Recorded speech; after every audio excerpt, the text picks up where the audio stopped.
Okay, so for the following 3 weeks, we're going to be doing a fascinating series, a small series about Lashon Kodesh, our holy tongue, the source of all languages. I'm going to divide it into 3. So tonight, a little bit of a background about Lashon Kodesh, how it originated, how we have proof that the world was created in this language. Next week, I will share with you a lot of proof of how we can actually see that all the languages in the world that evolved later on actually originate from Lashon Kodesh. And we'll take various examples of various languages. And the third week will actually be a more in-depth analysis of the Aleph bit, according to the Kabbalah, and the actual meaning of the letters, their shapes, and so forth. Also a very fascinating topic. Tonight, however, is more, I would say, about the script, about the origins of languages, about Hebrew in its various forms.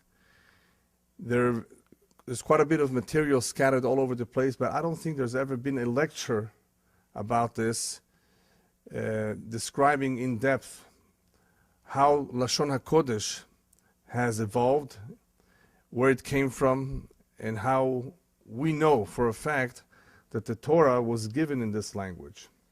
So we have a language and we have a script, and we're going to talk a little bit about both. Some of you were here when we did the series of the 70 most difficult questions, and we went through topics like evolution. We went through topics that have to do with creation, and you may recall the term continental drift.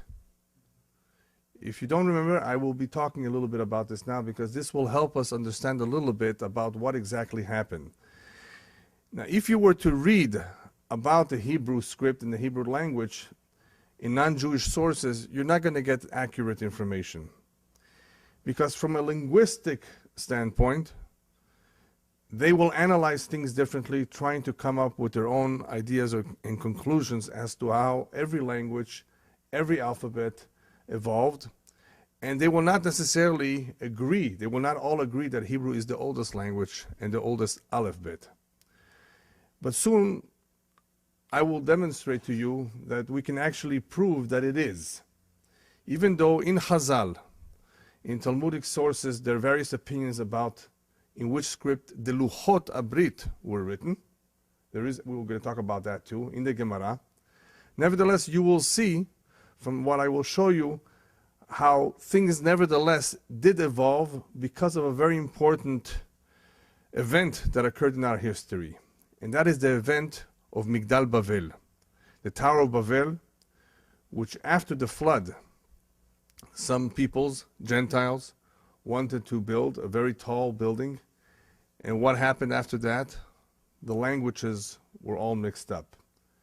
So there's a little bit of history involved here, but if you follow closely as to how this events unfolded, you will get the feel of what I'm talking about.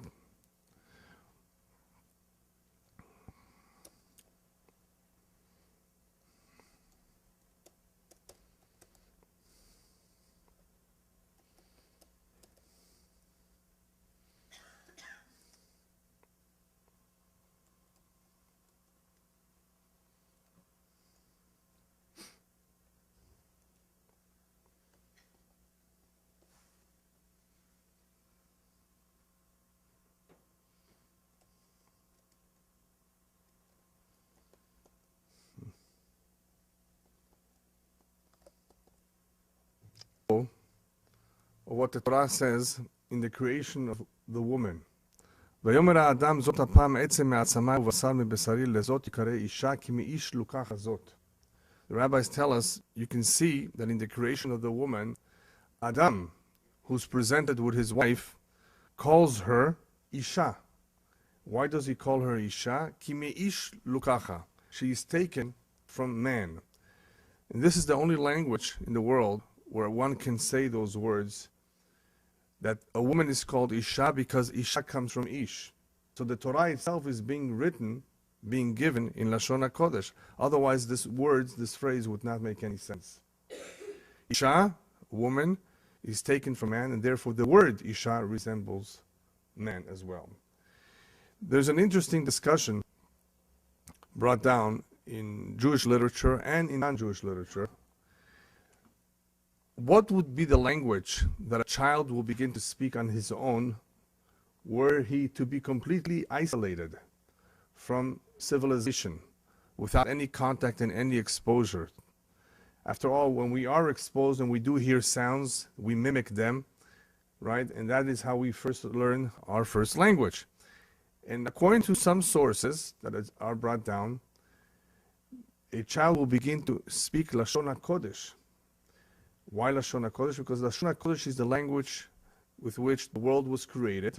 It is a natural tongue that somehow is in our system or in our neshama. Whereas all other languages in the world are languages that men have agreed on. Even though languages evolve too. As we will soon see, languages have evolved as a result of time, place, and outside influences that came in to that particular region and had influence. So languages evolved. But for the most part, whether it's an alphabet or a language of some other nation, certain words were agreed upon. Otherwise, how did they start these languages? Whereas in Lashon Kodesh, if this is the true original language of all, the language with which the world was created, it makes some sense, possibly, that a child would somehow begin to speak words, some words of Lashon Kodesh. Some claimed that they tried this out. There was a king, a famous British king, who made this experiment, and this is what he discovered. Others claimed that the child would be mute, that it's impossible that he would have any vocabulary. But just wanted to share with you that that is what some sources claim would happen if the child were on his own to begin to speak. He would begin to speak Lashon Kodesh.